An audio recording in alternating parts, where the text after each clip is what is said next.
Hi guys, welcome back to our channel Kavitha Srinivas. ఈరోజు నేను చూపించే రెసిపీ దొండకాయ ఫ్రై అండి. చాలా బాగుంటుంది, అలాగే సింపుల్ కూడా. పిల్లలకి స్నాక్స్ కింద కానీ లంచ్లో కానీ చాలా బాగుంటుంది. సో ఇది ఎలా చేసుకోవాలో ఇప్పుడు చూద్దాం.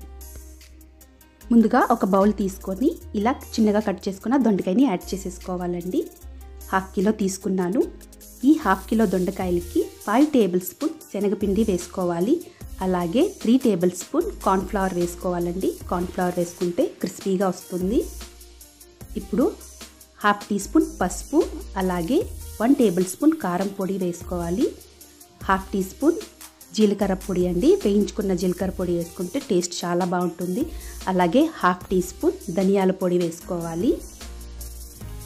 ఇప్పుడు ఒక 1/2 టీ స్పూన్ గరం మసాలాని యాడ్ చేసుకోవాలి.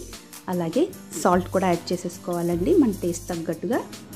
అలాగే 1 టేబుల్ స్పూన్ అల్లం వెల్లుల్లి పేస్ట్ అండి. అల్లం వెల్లుల్లి పేస్ట్ యాడ్ చేసిన తర్వాత ఒక 2 టేబుల్ స్పూన్ ఆయిల్ యాడ్ చేసుకుంటే బాగుంటుందండి. సో వాటర్ అండి యూస్ చేయము, కానీ అవసరం పడితే ఒక 2 డ్రాప్స్ అయినా కొంచెం స్ప్రింకిల్గా వేసుకోవాలి వాటర్ అయితే. సో ఈ విధంగా కలిసిన తర్వాత బాగా పొడి అయిందండి. సో నేను 2 టేబుల్ స్పూన్ అంతా వాటర్ వేసాను. సో ఇలా కలిపేసుకొని పక్కన పెట్టేసుకోవాలి. ఇప్పుడు స్టవ్ వెలిగించుకొని కడాయి పెట్టేసుకోవాలండి. కడాయి హీట్ ఎక్కిన తర్వాత మనం ఆయిల్ యాడ్ చేసుకోవాలి. ఆయిల్ కూడా హీట్ ఎక్కిన తర్వాత 1 కప్ పల్లీలండి. దొండకాయ ఫ్రైకి పల్లీలు చాలా బాగుంటుంది. ఇలా చక్కగా ఫ్రై చేసేసుకోవాలండి.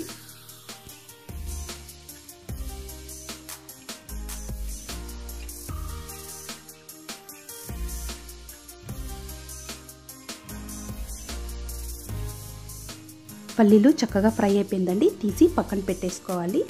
ఇప్పుడు పచ్చిమిర్చి అండి. పచ్చిమిర్చి కూడా ఇలాగే ఫ్రై చేసేసుకోవాలి. మనం ఆల్రెడీ కారం వేసాము, కాకపోతే ఎవరైనా కారం తినాలంటే ఇలా ఫ్రై చేసుకొని కూడా యాడ్ చేసుకోవచ్చు అండి. ఈవినింగ్ స్నాక్స్కి చాలా బాగుంటుంది.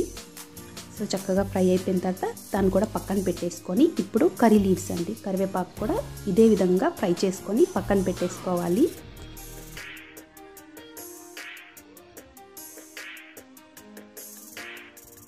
ఇప్పుడండి ఏదైతే దొండకాయలు కలిపి పక్కన పెట్టామో అది ఇప్పుడు యాడ్ చేసేసుకోవాలండి. చక్కగా సిమ్లోనే క్రిస్పీ అయ్యే వరకు ఫ్రై చేసుకోవాలి. చాలా టేస్టీగా ఉంటుందండి, తప్పకుండా ట్రై చేయండి.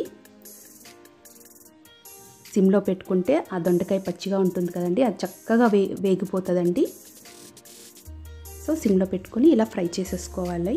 ఒక 15 to 20 మినిట్స్ అయితే పడుతుంది. చక్కగా క్రిస్పీ వచ్చే వరకు కలర్ చేంజ్ అయిపోయిందండి.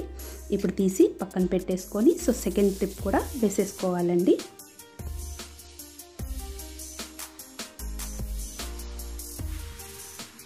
దొండకాయ ఫ్రై అంతా అయిపోయింది కదండి. ఇప్పుడు ఒక బౌల్లో ఈ ఫ్రై మొత్తాన్ని కూడా వేసుకొని ఇప్పుడు ఫ్రై చేసుకున్న పక్కన పెట్టుకున్నాం కదండి పల్లీలు యాడ్ చేసేసుకోవాలి. అలాగే వేయించుకున్న పచ్చిమిర్చి కరివేపాకు కూడా యాడ్ చేసుకోవాలండి.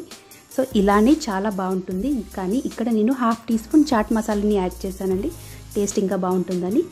మీకు నచ్చిపోతే అది స్కిప్ చేసేయండి, అలానే టేస్ట్ చాలా బాగుంటుంది. సో చాలా సింపుల్ అండి, అలాగే చాలా టేస్టీ కూడా. సో డెఫినెట్గా ట్రై చేయండి.